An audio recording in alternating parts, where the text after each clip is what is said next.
चलो भैया, once again आप सभी लोग का बहुत ही वार्म वेलकम है। और एक बार फिर से वोकैब का टाइम हो चुका है और आज जो हमारा वोकैब का ट्रेंड है वो हमारी 5th क्लास है। 4 क्लासेस के पहले हो चुकी है।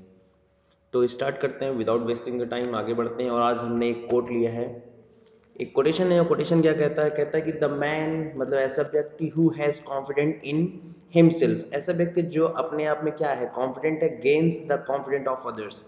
वो दूसरे का भी कॉन्फिडेंस क्या कर सकता है, गेन कर सकता है, गेन करता है। बात यहाँ पे ये कहना है कि आप दूसरे को अपनी बात तब समझा पाएंगे, दूसरों को अपनी मतलब इम्प्रेस तब कर पाएंगे जब आप खुद में कॉन्फिडेंट होंगे।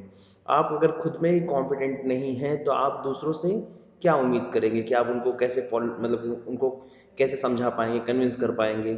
मतलब आपने टारगेट कर लिया है कि मुझे एसएससी क्वालिफाई करना है या फिर बैंक क्वालिफाई करना है और आप खुद ही डाउट में हैं कि यार होगा कि नहीं होगा, तो क्या ही उम्मीद कीजिए कि आप लोग का होगा या कैसे। मतलब दूसरे लोग, आपके रिश्तेदार, आपके पड़ोसी, वो अगर कोई बात बोले कि आपका नहीं होगा, तब तो ये बात सही है ना, क्योंकि आप खुद ही इतने डाउट में हैं, आप खुद ही संशय में हैं कि होगा कि नहीं होगा, तो कैसे काम चलेगा। फर्स्ट ऑफ ऑल, अगर आप दुनिया में कुछ प्रूफ करना चाहते हैं, किसी के सामने कुछ कहना चाहते हैं, उससे पहले आप अपने आप में कॉन्फिडेंट रहिए। और वो कॉन्फिडेंस कहाँ से आएगा? नॉलेज से आएगा। जिस सेक्टर में, जिस फील्ड में आप, उसमें बेहतरीन करके दिखाइए।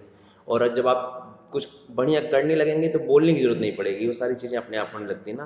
कहते हैं लोग आपकी खामोशी भी सुनेंगे, लेकिन उससे पहले शोर मचाना पड़ता है। तो अपने सिलेक्शन का शोर जल्द से जल्द मचाइए, जिससे आप एक बढ़िया रैंक, एक डिजिग्नेशन अचीव कर सकें। चलिए मूव करते हैं। पिछली क्लास में मैंने आपको दिया था डिफरेंस बताने के लिए, दो वर्ड थे, आइसोलेशन और क्वारंटाइन। अब देखो इसमें बहुत ही बढ़िया समझाया गया। क्या कह रहा है कि आइसोलेशन जो है वो सेपरेट करता है किसी बीमार पर्सन को। अगर कोई मतलब ऐसी डिजीज हो गई है जो टच करने से या फिर इन्फेक्शन वाली होती है जो फैलती है, ऐसे डिजीज होने पे वो क्या करते हैं, उस पर्सन को, उस बीमार व्यक्ति को दूसरे लोगों से क्या कर देते हैं, अलग कर देते हैं जो बीमार नहीं है। मतलब जैसे सपोज करो इसको कोई ऐसी बीमारी हो गई है जो टच से या फिर फ्लू के माध्यम से या फिर कह लें एयर में जो फैलती है, ऐसा कुछ हो गया है, तो इसको अदर लोगों से जिनको ये बीमारी नहीं है उससे सेपरेट कर देते हैं, अलग कर देते हैं। इसको हम क्या कहते हैं? इसको आइसोलेशन कहते हैं। इसको हम क्या कहते हैं? इसको हम आइसोलेशन कहते हैं। इसे आइसोलेशन के नाम से हम जानते हैं, ठीक है। और क्वारंटाइन क्या होता है? क्वारंटाइन में भी कह रहा सेपरेट कर देते हैं और कुछ रिस्ट्रिक्शंस लगा देते हैं। कैसे रिस्ट्रिक्शंस? उसके मूवमेंट पे। यहाँ तो सेपरेट कर देते थे, यहाँ पे सेपरेट करने के साथ साथ कुछ रिस्ट्रिक्शंस लगा देंगे, कुछ चीज़ें रोक देंगे कि आप ऐसा नहीं कर सकते हो, आप ऐसा नहीं कर सकते हो।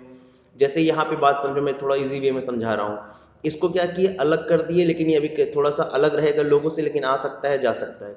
लेकिन यहाँ पे इसको अलग किए और प्लस इसके ऊपर रिस्ट्रिक्शंस लगा दिए कि भैया ये गाइडलाइन है, आपको ये फॉलो करना है। तो समझ में आ गया। जहाँ पे सिर्फ सेपरेट करने की बात होती है वहाँ पे आइसोलेशन होता है, जहाँ पे सेपरेट करने के साथ साथ उसके ऊपर कोई चीज़ इम्पोज कर दिया जाता है, रोक दिया जाता है उसका आना जाना, तो वहाँ पे क्या लोग यूज करते हैं? वहाँ पे हम वर्ड क्वारंटाइन यूज करते हैं, ठीक है। ये आपका आज का होमवर्क है। आपको एक बार फिर से कमेंट बॉक्स में कमेंट करके इन दोनों में डिफरेंस बताना है, क्या डिफरेंस होगा। चलिए, आज का फर्स्ट वोकैब हमारा है डिस्पेंस। डिस्पेंस मतलब क्या होता है? कोई चीज़ वितरित करना, डिवाइड करना, डिस्ट्रीब्यूट करना। सेकेंड वर्ड क्या है? सेकेंड वर्ड है प्रॉम्प्ट। प्रॉम्प्ट मतलब क्या होता है? तत्काल, या फिर क्या कह सकते हैं, शीघ्र, इमीडिएट या फिर इंस्टेंट। नेक्स्ट वर्ड क्या है? एंटिटी। एंटिटी मतलब क्या होता है? सत्ता, मतलब क्या होता है? पावर या फिर अथॉरिटी।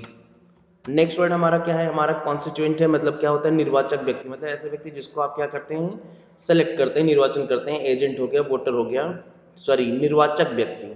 निर्वाचक व्यक्ति मतलब कि जो वोट डालता है, एक तरीके से वोटर कह लीजिए। जो वोट करते हैं, आप जाके वोट करते हैं, आप जाके कोई चीज़ के लिए वोटिंग करते हैं, किसी चीज़ को सिलेक्ट करने के लिए अपना मतदान करते हैं, तो आप क्या कहलाते हैं? एजेंट कहलाते हैं, वोटर कहलाते हैं, ठीक है। नेक्स्ट है क्या? असर्शन। असर्शन मतलब होता है क्या? अभिकथन। अभिकथन मतलब एक तरीके से स्टेटमेंट ही होता है। नेक्स्ट क्या है? नेक्स्ट है डिस्क्रिमिनेंट, जिसका मतलब होता है क्या? एक आइडिया होता है, ओपिनियन होता है, या फिर कह सकते हैं क्या होता है? तमीज होता है। और आगे वो 8 नंबर का वर्ड है। 8 नंबर वर्ड क्या है? इनवॉय, जिसका मतलब क्या होता है? रिप्रेजेंटेटिव होता है, प्रतिनिधित्व करने वाला होता है, या फिर एम्बेसडर कह सकते हैं, वो वहाँ का राजदूत हो सकता है, एजेंट हो सकता है।